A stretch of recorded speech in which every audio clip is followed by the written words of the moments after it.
Bonsoir, bonsoir chez vous. Ravie et heureuse toujours de venir vous voir chez vous, d'entrer chez vous et de vous emmener un peu de nos lectures et puis un peu de la lecture, de la culture et voilà. Alors aujourd'hui, je suis sans Kelly, mais pas de souci, elle revient.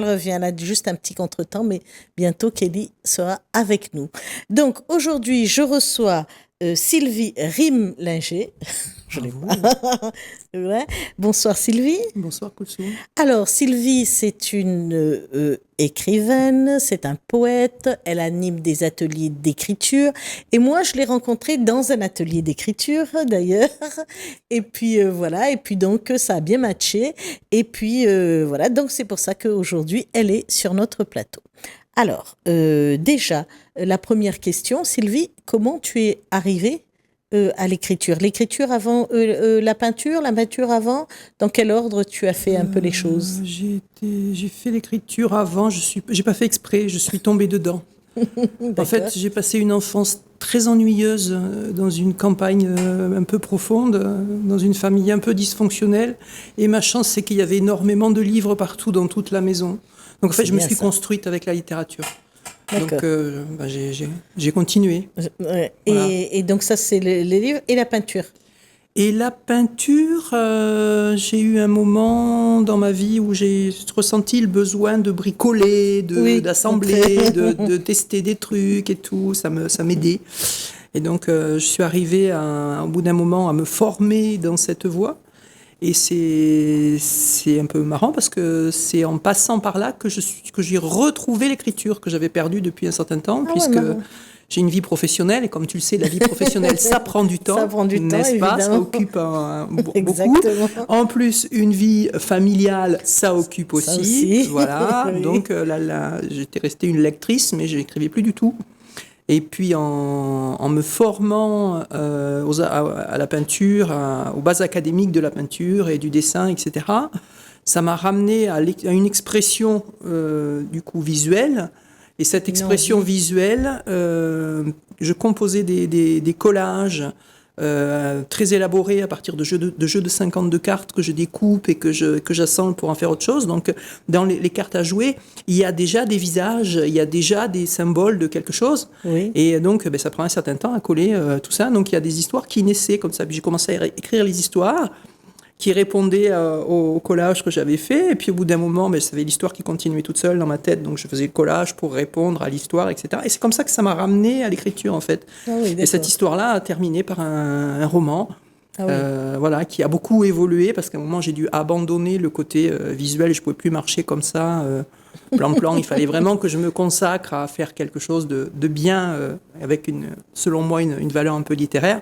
Donc, j'ai laissé tomber le visuel et je suis reparti sur la littérature. D'accord. Et la première publication arrive à quel moment ? Alors, la première publication, elle arrive assez tard. Enfin, je te passe les articles dans les journaux du collège, du lycée, tout ça. Enfin, voilà, ça qui remonte à très, très loin, puisque j'ai 42 ans aujourd'hui. Je plaisante. Mais la première publication, du coup, elle est sur mon blog, sur mon site internet d'autrice. Donc, ça remonte à 2019, je crois bien. Et la première publication papier, les premières publications papier, elles sont là. Donc, du coup, il y a le recueil de nouvelles qu'on a fait avec un groupe d'auteurs que j'anime. D'abord le recueil, après Cagnard. Voilà, d'abord le recueil auto-édité, donc sur des nouvelles noires.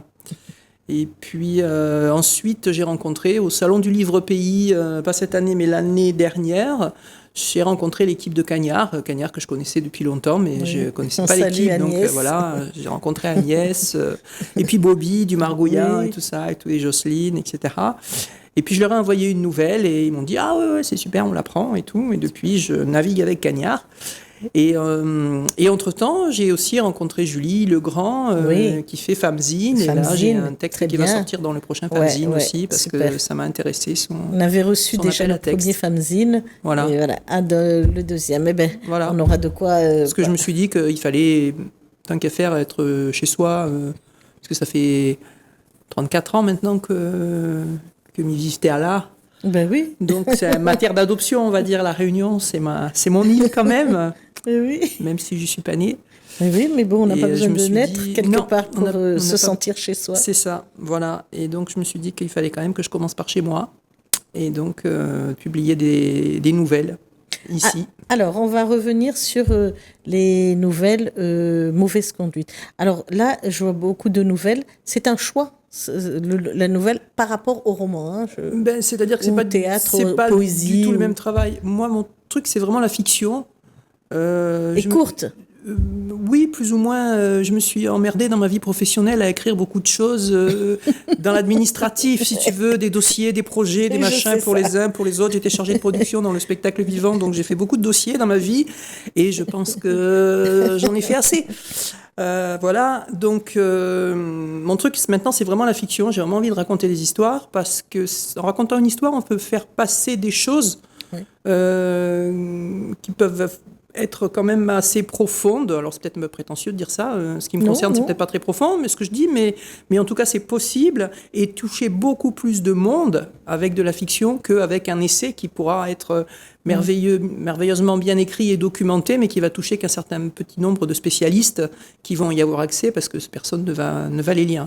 Donc, la fiction, c'est vraiment un moyen de faire passer des idées. Et puis, c'est un terrain de jeu formidable. C'est vrai, voilà. La nouvelle, c'est un super format parce que ça permet déjà, ça t'engage pas pendant 3 ans de ta vie, parce qu'un roman, c'est quelque chose, c'est long. C'est de longue haleine quand même. Mais ça te permet aussi d'essayer plein de trucs, d'écrire à la manière de... voilà, donc là, il y a une nouvelle dans le dernier Cagnard, du coup, enfin le nouveau Cagnard, celui de l'année dernière, le prochain va bientôt sortir, et puis une nouvelle là-dedans, et si tu les lis, tu verras que les deux n'ont pas du tout le même style, par exemple, parce qu'on essaye des choses. D'accord. Parce que les mauvaises nouvelles, donc là, on est dans du polar. Hein, on est dans du polar et de la nouvelle noire. Ouais. Voilà. On est parti avec un groupe d'auteurs que j'anime, d'abord en passant un petit mot sur quoi vous avez envie d'écrire. Donc on a voté, on a fait un sondage, on a fait ça très démocratiquement. Nous, la démocratie, on connaît. Et on est tombé sur un thème qui faisait rire tout le monde, c'était covoiturage avec un criminel. Donc c'était forcément un petit peu noir, c'était forcément un petit peu, un petit peu policier. Il y a beaucoup d'humour quand même, il y a beaucoup de nouvelles qui sont très très drôles. Oui, on voit bien le brise-glace. Très différentes. Ouais, voilà. On s'imagine vraiment dans la voiture avec... Il y a des accidents. Avec les accidents. C'est ça. Et ensuite, Cagnard, c'est peut-être un autre style. Alors, c'est encore autre chose. Ça, c'est une nouvelle. Les Naufragés, c'est une nouvelle que j'avais écrite sur une proposition d'Éric Emmanuel Schmitt, à une époque où j'avais fait une de ses masterclass. Et je l'ai trouvée très rigolote et qui m'avait embarqué en Islande. Alors, je ne connais pas l'Islande, mais c'est ça qui est intéressant, c'est que justement, tu peux... En plus, avec les moyens qu'on a pour se documenter de nos jours, c'est merveilleux. Sauf l'Islande de Jules Verne, hein, c'est le seul Islande que je connais. Ah ben voilà, c'est ça. Non, mais tu sais qu'il y a YouTube maintenant. Il y a plein de... c'est sûr. Il y a plein de choses. Il y a plein d'auteurs islandais qui ont atterri dans nos librairies depuis quelques années. Les auteurs nordiques, les polars nordiques, etc. Donc, il y a des sources vraiment documentaires très intéressantes. Et puis, ça permet d'essayer de se mettre dans la peau d'un Islandais, voilà, c'est marrant. Alors, dans ce naufrage, on est où ? On est en Islande, on est à Vistrangar. Déjà, on est sur un petit îlot, pas très loin du cercle polaire. Oh oui, voilà. Dis donc. Voilà. Ah ouais, t'es parti vraiment loin et pour vraiment dépayser ton lecteur. Je suis en Islande, voilà. Ah ouais. Je suis en Islande, tout à fait. Ah bon. Et donc, tu nous as emmené un 3e livre, pour rester d'abord dans les livres, après on passera. Pour rester dans les thèmes, ouais. Voilà. Un essai. Alors, je vous ai emmené une somme. Un essai de Philippe Descola qu'on connaît bien maintenant si on s'intéresse un petit peu à l'anthropologie. Et qui est un petit peu en ce moment ma Bible, qui est un peu la base de mon travail. Alors pas tellement mon travail d'écriture, plutôt mon travail visuel. Mais voyez, hein, je suis en train de le relire là. Du coup, j'en suis là. Voyez, je vous cache rien, je suis ici. Alors, ça prend un peu de temps. Un peu pour les téléspectateurs, anthropologie, qu'est-ce qu'il y a derrière ? C'est l'étude des sociétés humaines et différentes. Ça rejoint l'ethnologie. Oui. Voilà. On a déjà reçu des ethnologues, moins des anthropologues, mais bon, il faut un peu les deux d'habitude. Voilà. Et donc là, dans ce livre, sur quelle société là tu es en train de lire ou celle qui t'a le plus marqué ou frappé Descola comme ça? particulièrement, il a beaucoup étudié chez les Achuars, qui sont en fait les réducteurs de tête. Oui. Voilà, qu'on appelait comme ça, qu'on appelait les Jivaros à une époque, etc. En fait, c'est le peuple Achuar. Il a passé beaucoup de temps avec eux et il a été des années. Et puis il a passé aussi beaucoup de temps dans le Grand Nord avec d'autres peuples, etc. Il se place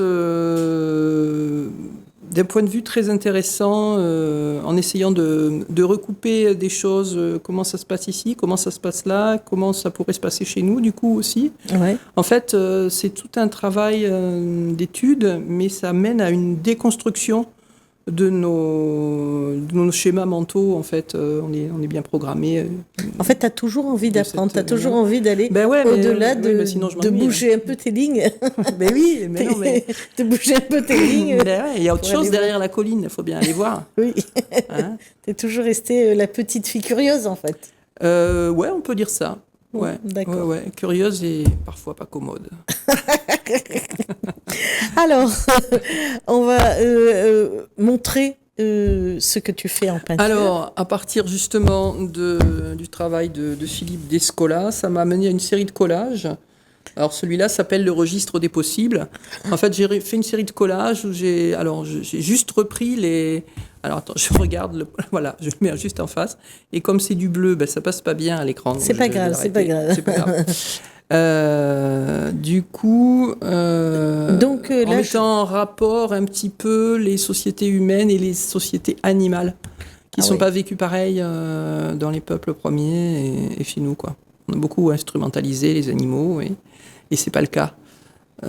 C'est pas le cas partout et ils ont d'autres types de relations. Ils n'ont pas d'animaux domestiques comme nous. Et parfois ils en ont un peu, mais pas tant que ça quand même. Voilà. Et surtout ils ont des familles.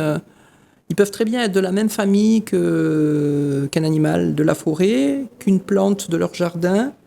En fait, les familles ne sont pas forcément des familles humaines. Ce sont des familles.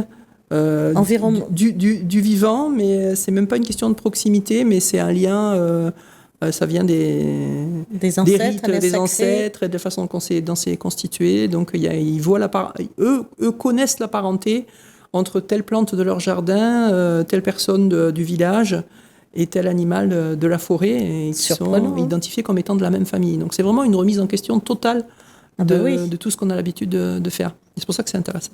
Mais oui, parce que là, je vois un singe, je vois des oiseaux, et des insectes. Oui, il y a des oiseaux, il y a une tête de chauve-souris. J'ai envie de dire qu'ils sont tous représentés, presque. Non, ils ne sont pas tous représentés. Ça bouge tout le temps. Il y en a beaucoup plus que ça. Et sur le coin, là, cet animal que j'identifie pas.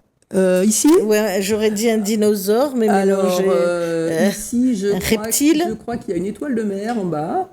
Il y a un crapaud au-dessus avec une corne de rhinocéros, peut-être bien. Ça. Donc, effectivement, c'est une façon de voir autrement, quoi. Et donc là, il y a énormément de couleurs. Alors, oui, là, il y a de la couleur. À la couleur. La couleur, c'est ce qui fait... En fait, c'est du collage. Donc, je travaille sur un fond à l'huile, mais c'est du collage. Donc, c'est des images découpées et collées.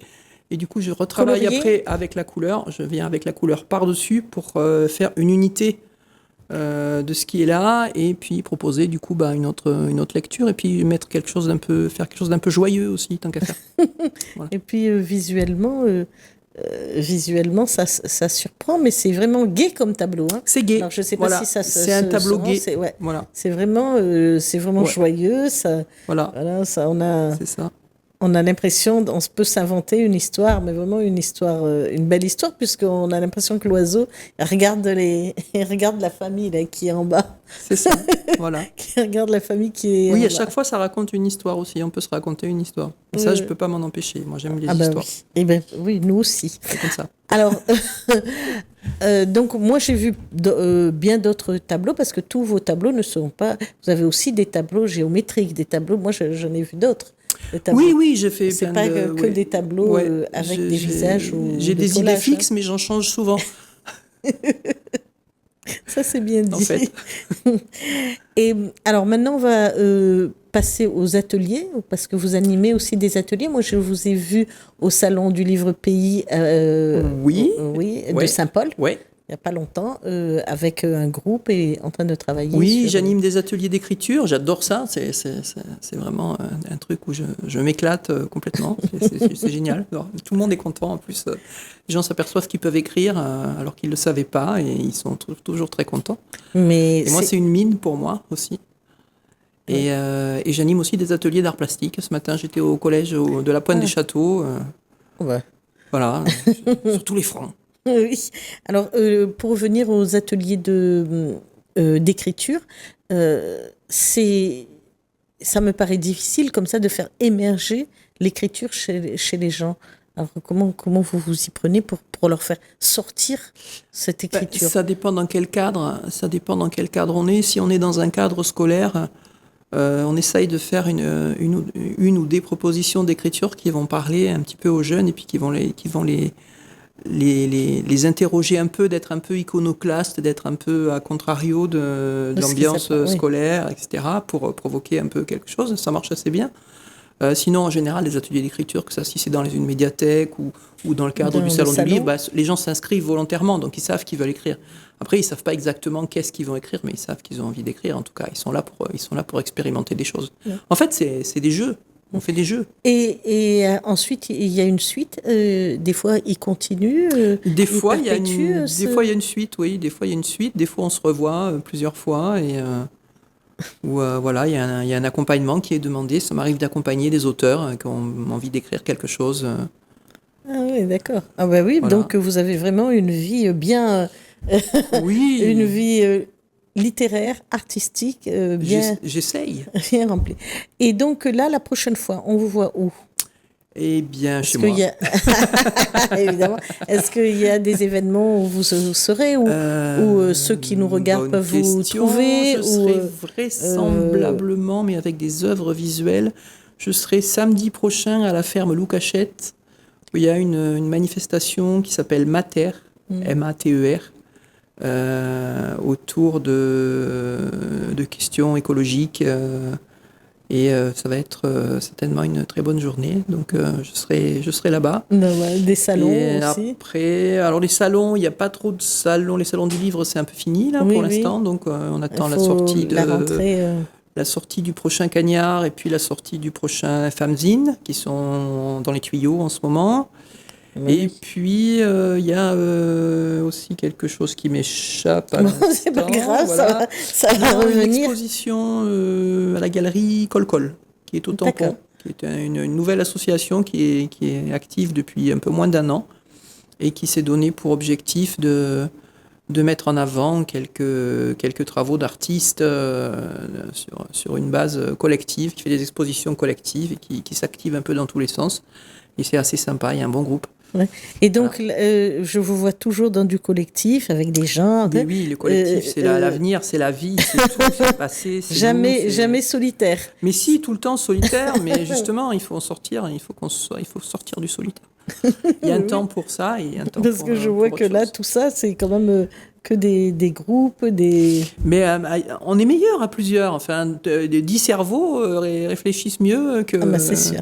Qu'un seul. Et puis, ils proposent des choses... des choses qui sont plus attrayantes que des fois tout seul. Oui, puis on n'a pas le choix. De toute façon, on est de plus en plus nombreux sur cette planète. Donc, le collectif, qu'on veuille ou qu'on veuille pas, il va falloir y aller. Hein ? Alors, on arrive à la fin de notre émission. Déjà ? Un mot pour inciter les gens ou à écrire ou à peindre. Le mot de la fin. Un mot, enfin voilà. Un mot. Si quelqu'un voudrait lire ou écrire ou peindre, qu'est-ce que vous direz Eh bien, qu'il faut qu'il le fasse, qu'il faut qu'il se s'asseoir et puis il faut le faire, c'est tout. Faut se lancer, quoi. Faut y aller. De toute façon, il n'y a pas vraiment d'enjeu. C'est quelque chose justement qu'on pratique seul chez soi la plupart du temps, l'écriture ou la peinture.